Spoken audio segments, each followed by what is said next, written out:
Given that and the Chancellor's talk of investing in health technology, you might expect the 50 staff at Electromedical Supplies to be rubbing their hands in anticipation. Can we just have a look at the screen configuration and the... And the small firms of today can be the big firms of the future. And we want to see a more enterprising Britain wherein... But after Mr. Brown's announcement, there are no plans to take on extra staff. The cynic in me would probably expect to see more of the headline-grabbing spending to go to the frontline areas, because after all, that is what gets waiting lists down. Like his father and grandfather before him, James Greenham will wait to see the detail of the budget before deciding if it's good for his health.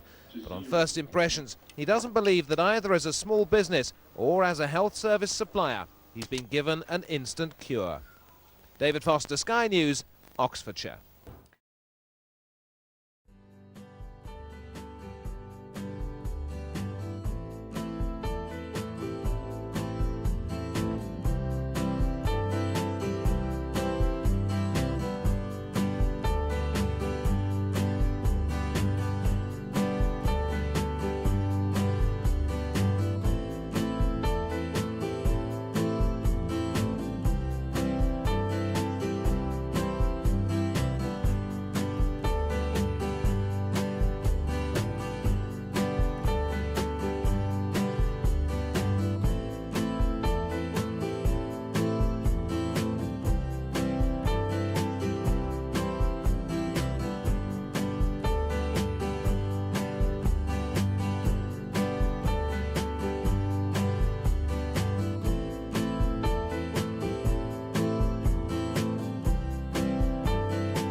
I've always considered Edwardian and Victorian electric shock machines as being a bit of quackery, there to impress people, scare them slightly, but did they ever really work?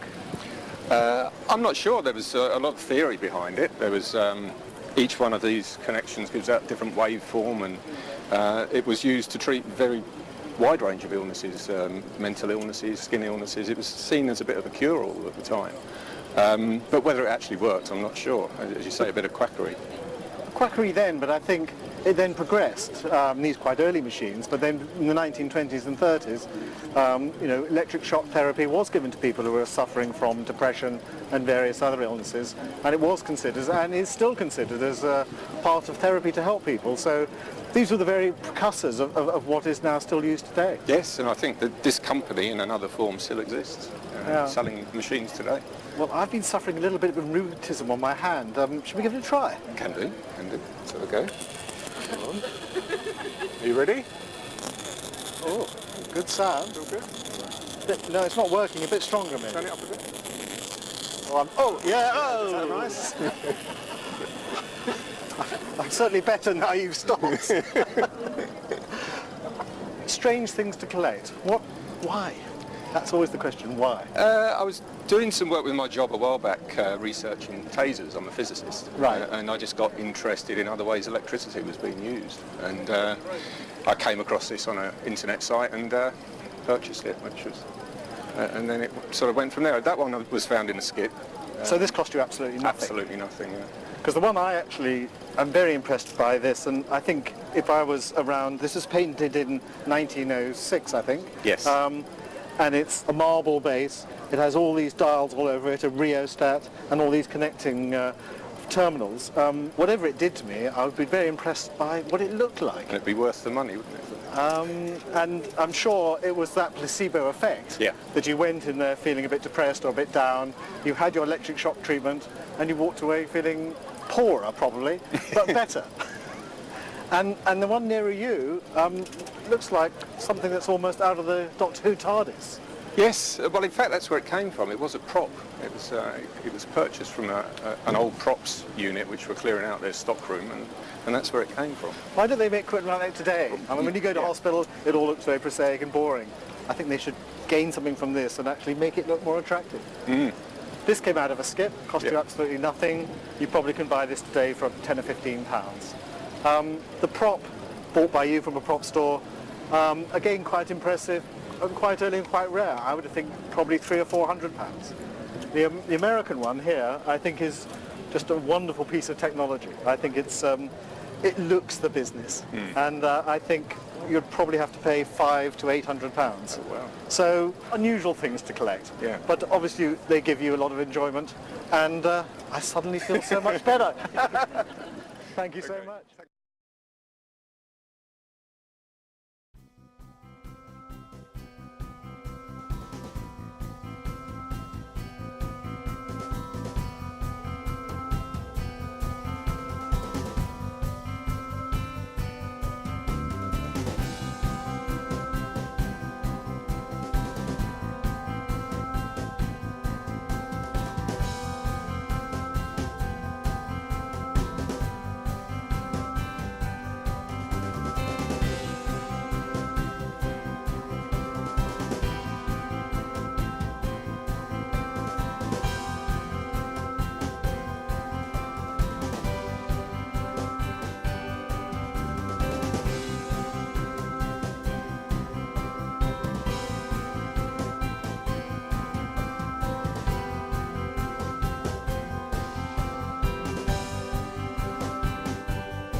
The UK's economy is expected to grow faster than any other Western economy this year. That's the prediction from the International Monetary Fund.